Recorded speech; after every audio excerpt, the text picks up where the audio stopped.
Bapak Ibu, kita semua pasti tahu bahwa Simson itu adalah seorang hakim Israel. Tetapi tidak sekedar menjadi hakim, Simson itu juga adalah seorang Nazir Allah. Dan yang unik dari Simson adalah dia seorang Nazir yang berasal dari suku non-Lewi. Dia berasal dari suku Dan.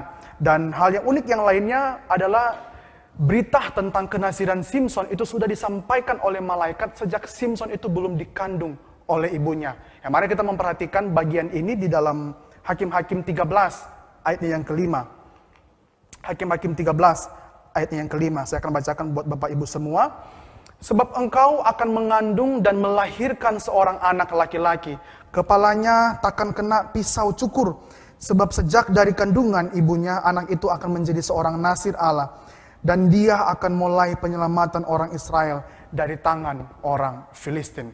Bapak Ibu, kalau kita memperhatikan ayat 5 ini atau ayat sebelumnya, di dalam berita yang disampaikan oleh malaikat kepada mamanya Simson atau kepada orang tuanya Simson, itu tidak hanya tentang bahwa nanti dia akan mengandung seorang anak yang nantinya akan menjadi seorang Nazir. Tetapi di dalam pesan itu, malaikat menyampaikan bahwa ada panggilan atau ada tujuan khusus yang harus dikerjakan oleh anaknya atau oleh Simson. Dan panggilan itu apa? Ada dua.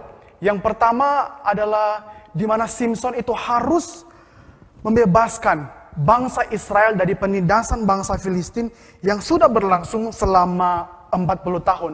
Tetapi tidak hanya itu Bapak Ibu, Simson juga dipanggil atau diberikan panggilan oleh Tuhan untuk menjaga kekudusan hidup sebagaimana hukum mengenai kenasiran yang sudah pernah Tuhan sampaikan kepada bangsa Israel di zamannya Musa. Bapak Ibu bisa membaca hukum itu terdapat di dalam Bilangan pasal yang ke-6. Tuhan mengatur begitu banyak hal tentang kehidupan seorang Nazir sampai ke hal-hal yang paling sederhana tentang makan, tentang minum, dan lain sebagainya. Nah, mungkin muncul satu pertanyaan bagi kita bahwa kenapa ya Tuhan itu mengatur sedemikian ribet kehidupan seorang Nazir, atau kenapa Tuhan mengatur sampai ke hal-hal yang paling sederhana tentang kehidupan seorang Nazir, atau kenapa seorang Nazir juga dipanggil untuk memelihara kekudusan hidup. Nah, kenapa Bapak Ibu? Karena menjadi seorang Nazir juga harus menjadi teladan rohani. Dan kalau kita memahami konteks dari kenasiran Simson itu sendiri, nah menjadi sebuah keharusan bagi Simson untuk menjadi teladan dalam kehidupan rohani. Karena Simson sedang atau akan memimpin bangsa Israel yang pada waktu itu betul-betul bobrok secara moral dan juga rohani. Dan Simson dipilih Allah untuk jadi teladan rohani bagi bangsa Israel. Tetapi Bapak Ibu, kalau kita memperhatikan kehidupan Simson secara keseluruhan, sayang sekali, Simson yang semestinya harus menjadi teladan, Simson yang semestinya harus menjadi teladan bagaimana memelihara kehidupan rohani yang kudus di hadapan Tuhan, tapi didapati Simson justru menunjukkan teladan hidup yang betul-betul bobrok secara rohani, di mana Simson, kita bisa melihat, itu memilih perempuan atau menjalin hubungan dengan perempuan yang sembarangan, dengan perempuan yang tidak kenal Tuhan. Bahkan karena cintanya kepada perempuan itu, pernikahan yang secara tradisi semestinya harus diatur oleh orang tua, tetapi Simson dengan tidak sopan itu memaksa orang tuanya untuk mengatur pernikahannya dia dengan perempuan Filistin. Bapak Ibu bisa baca di Hakim-Hakim pasal yang ke-14. Dan di samping itu juga, kalau kita baca di Hakim-Hakim pasal 16, Simson jatuh untuk kedua kalinya. Dia memilih perempuan sembarangan untuk melampiaskan hawa nafsu seksualnya. Dia memilih perempuan sundal. Bapak Ibu, ketika Simson melakukan semua hal ini, ketika Simson melakukan dosa-dosa ini, yang semakin parahnya, Simson tidak merasa dia berbuat dosa, sehingga Alkitab tidak mencatat bahwa Simson itu datang memohon ampun kepada Tuhan dan membawa korban kepada Tuhan untuk memohon ampun atas dosanya. Sebagaimana hukum tentang kenasiran yang mengatur kehidupan seorang Nazir untuk membawa korban ketika dia jatuh di dalam dosa. Dan Simson tidak melakukannya. Bapak Ibu, Simson yang semestinya itu harus jadi teladan kepada bangsa Israel, bagaimana hidup yang membenci dosa. Tapi justru Simson bermain-main dengan dosa, bahkan menganggap enteng sebuah dosa. Dan di situ juga kita bisa melihat sebenarnya Simson juga tidak menghargai panggilan kudus dan panggilan yang istimewa yang Tuhan anugerahkan kepada dirinya. Apa sih panggilan istimewa? Yaitu Simson sudah dipersiapkan oleh Tuhan untuk jadi penyelamat bagi orang Israel. Dan Simson tidak menghargai bagian ini. Dan Bapak Ibu tidak hanya dia tidak menghargai, dia juga kalau kita melihat itu kecanduan atau betul-betul diikat oleh dosa, secara khusus oleh dosa seksual untuk memilih pasangan yang sembarangan. Dan Bapak Ibu dengan dosa yang sama, Simson itu jatuh cinta dan menjalin hubungan dengan perempuan yang sembarangan untuk ketiga kalinya. Dan pada bagian ini yang ketiga itu Simson memilih perempuan yang kita tahu namanya, yaitu Delila. Bapak Ibu mungkin kita bisa bertanya, atau Bapak Ibu kita mungkin bisa menyampaikan pernyataan kepada Simson demikian. Apakah Simson tidak tahu kalau ada hukum dari Tuhan yang melarang umat Tuhan menjalin hubungan dan menikah dengan orang fasik? Apakah Simson tidak tahu? Saya yakin Simson pasti tahu. Saya yakin Simson pasti mengerti ini. Tetapi kenapa Simson membiarkan atau memilih perempuan yang sembarangan untuk ketiga kalinya? Itu karena Simson lebih menuruti kehendaknya sendiri. Karena Simson lebih mentuhankan hawa nafsunya, lebih mentuhankan kehendaknya sendiri untuk dituruti. Dan kalau kita bisa melihat keseluruhan hidup Simson, kita bisa mendapati bahwa di dalam diri Simson atau di dalam kehidupan Simson sebenarnya itu menjadi gambaran atau cerminan dari kehidupan bangsa Israel yang berulang-ulang kali jatuh dalam dosa karena hidup menuruti kehendak diri sendiri. Tuhan tulis di dalam Hakim-Hakim 21 ayat 25, saya akan bacakan. Setiap orang berbuat apa yang benar menurut pandangannya sendiri. Ini kunci dari kehidupan bangsa Israel, juga Simson yang berulang-ulang kali jatuh dalam dosa karena hidup menurut pandangannya atau menurut kehendaknya sendiri. Bapak Ibu, itu yang terjadi dengan Simson. Tetapi kalau kita mau melihat hidup Simson, kita juga bisa menemukan bahwa Simson tidak hanya demikian, tapi dia menunjukkan bagaimana kehidupannya itu betul-betul busuk sekali di hadapan Tuhan. Betul-betul hancur, tidak hanya secara moral, tapi juga rohani. Bahkan Simson tidak mengerjakan panggilan Tuhan dengan benar. Tetapi sekalipun demikian hancurnya, tapi ada hal yang luar biasa yang terjadi pada Simson yang malam hari ini kita pelajari. Yaitu apa? Ternyata ketika Simson menaikkan seru doanya, Tuhan masih mendengar dan menjawab doa Simson. Tidak hanya sekali Bapak Ibu, tetapi 2 kali. Dan dua-duanya itu didengar dan dijamah atau dijawab oleh Tuhan. Wah, ini hal yang luar biasa sekali. Padahal isi doanya pun juga sebenarnya betul-betul dilandasi oleh motivasi yang tidak baik atau betul-betul egois. Tapi Tuhan ternyata masih menjawab doa Simson. Dan malam hari ini kita perlu melihat bagian ini. Tapi Bapak Ibu, sebelum kita melihat prinsip doa dari doa Simson, kita perlu bertanya, kenapa Tuhan sih? Kita perlu bertanya, kenapa Tuhan sih masih mau mendengar atau masih mau menjawab doa Simson? Padahal Simson itu betul-betul tidak layak didengar oleh Tuhan. Nah, doa Simson itu Bapak Ibu bisa lihat di Hakim-Hakim 15 ayat 18 dan di Hakim-Hakim 16 ayatnya yang ke-28. Nah, kenapa Tuhan masih mau menjawab doa Simson? Karena yang pertama, Tuhan ingin menyatakan kepada Simson bahwa Dia Allah yang tetap setia menemani Simson sampai di titik terendah hidup Simson. Jadi Tuhan tidak hanya menunjukkan bahwa Dia Allah yang setia kepada Simson ketika dia baik atau ketika dia belum berbuat dosa, tapi justru di dalam keperdosaan pun Tuhan itu menunjukkan bahwa Dia Allah yang setia, yang tetap ada mendengar doa Simson. Itu yang pertama. Tapi yang kedua, kenapa Tuhan tetap menjawab doa Simson? Karena ada rencana Tuhan di balik doa Simson. Ini yang paling penting. Karena ada rencana Tuhan di balik doa Simson. Dan rencana Tuhan itu ada 2. Apa yang pertama? Yang pertama adalah karena memang Tuhan ingin menghukum bangsa Filistin. Jadi ketika Simson berdoa memohon kekuatan dari Tuhan, di situ juga sebenarnya Tuhan memang sedang akan menghukum bangsa Filistin, bangsa yang jahat, bangsa yang hancur juga, dan bangsa yang juga sudah menindas umat pilihan dia.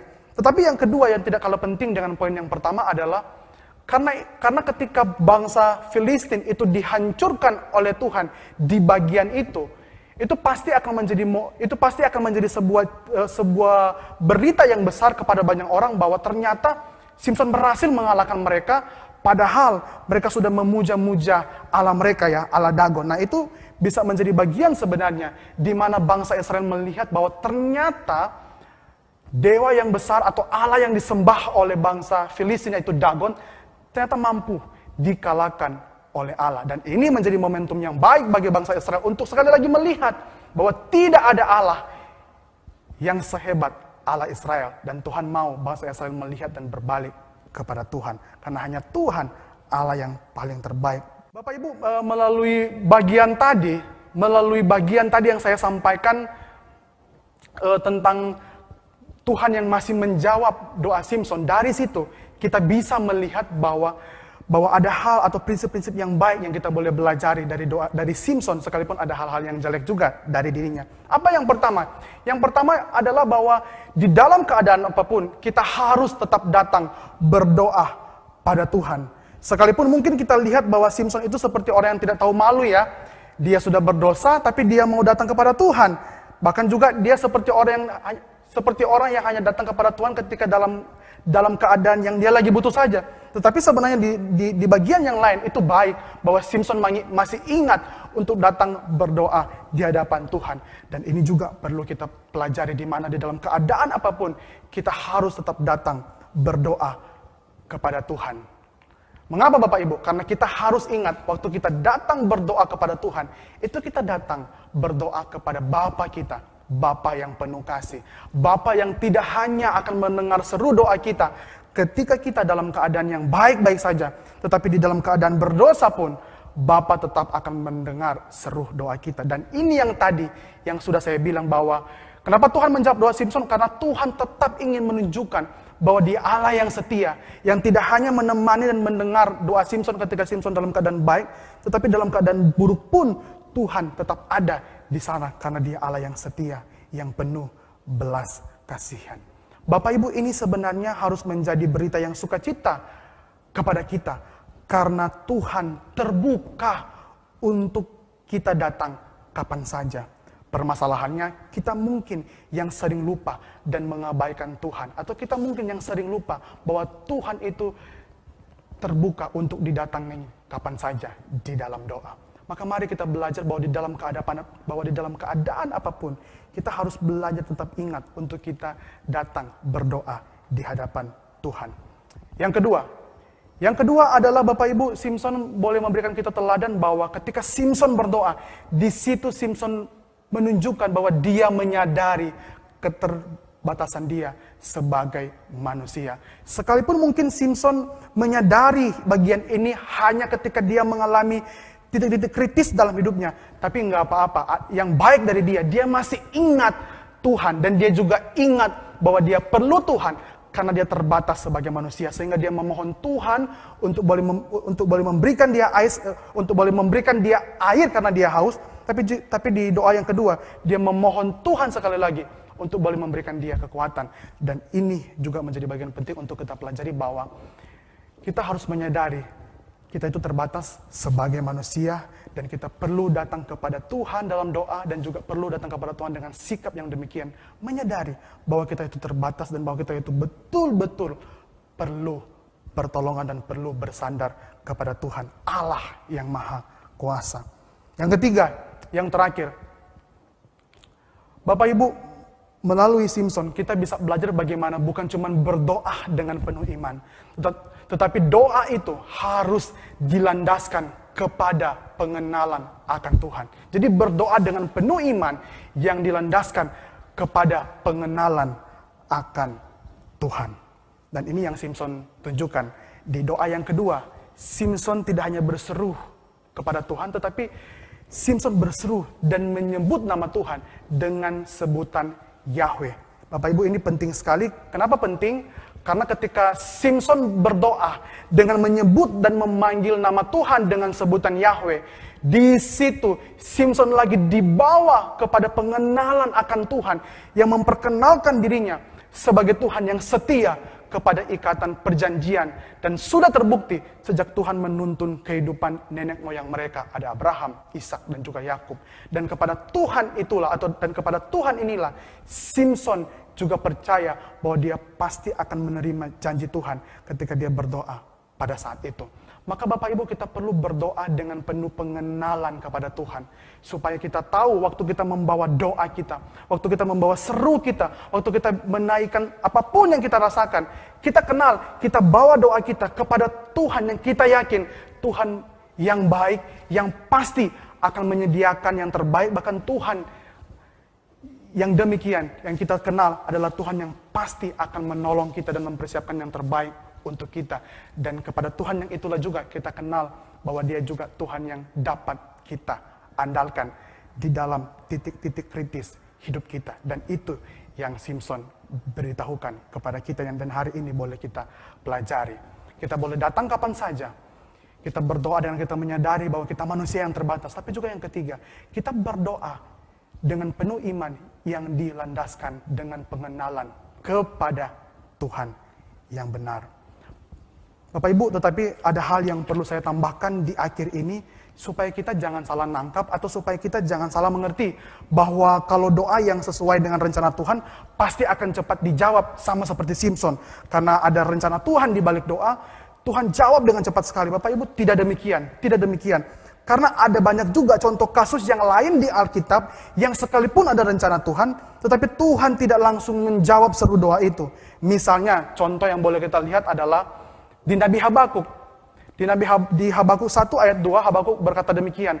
Berapa lama lagi Tuhan, aku berteriak, tetapi tidak kau dengar. Aku berseru kepadamu, penindasan, tetapi tidak kau tolong. Bapak Ibu, ini menunjukkan bahwa ketika Habakuk berdoa, sekalipun ada rencana Tuhan itu yang akan menolong mereka, tapi Tuhan tidak langsung menjawab seru doa daripada Habakuk. Mengapa Bapak Ibu? Mengapa? Karena kita juga perlu belajar bahwa sekalipun ada rencana Allah di balik doa kita, tetapi ada waktu yang dipersiapkan untuk dia menyatakan rencananya. Jadi tidak semua doa yang sekalipun ada rencana Tuhan itu akan dijawab cepat seperti Simson, karena Tuhan juga punya waktu yang tepat untuk menyatakan rencananya. Dan di sini juga kita harus belajar bagaimana kita bersabar menanti doa kita. Jadi kita juga harus belajar bersabar. Nah Bapak Ibu, terlebih daripada itu, kalau kita mau meneladani sikap doa dan cara doa yang sempurna dari Tuhan kita, Tuhan Yesus. Perhatikan di dalam doa Tuhan Yesus di Taman Getsemani. Bapak Ibu, di situ Tuhan Yesus tidak hanya menunjukkan teladan doa yang tidak hanya bersabar, tetapi dia berkorban untuk menggenapi rencana Allah Tritunggal di dalam doanya di Taman Getsemani. Tuhan tidak hanya bersabar berdoa, menunggu hal yang luar biasa akan terjadi, tapi juga di dalam doanya itu terjadi sebuah kerelaan di mana Tuhan mau berkorban masuk di dalam rencana Allah Tritunggal untuk menebus kita tentunya. Maka Tuhan juga mau Bapak Ibu, pada malam hari ini kita tidak hanya sekedar belajar bersabar dalam doa menunggu rencana Tuhan, tetapi kita juga boleh juga belajar berkorban untuk masuk di dalam rencana Tuhan melalui doa-doa kita. Mungkin saja Tuhan lama menjawab doa kita karena Tuhan menunggu untuk kita boleh berespon bersama-sama dengan Tuhan untuk boleh mengerjakan rencananya Dia. Amin. Bapak Ibu, saya mau kita boleh betul-betul belajar bagian ini, karena bagian ini juga menjelaskan apa arti doa yang benar juga kalau kita melihat dari contoh Tuhan Yesus. Bagaimana menempatkan rencana Tuhan sebagai prioritas dalam hidup kita.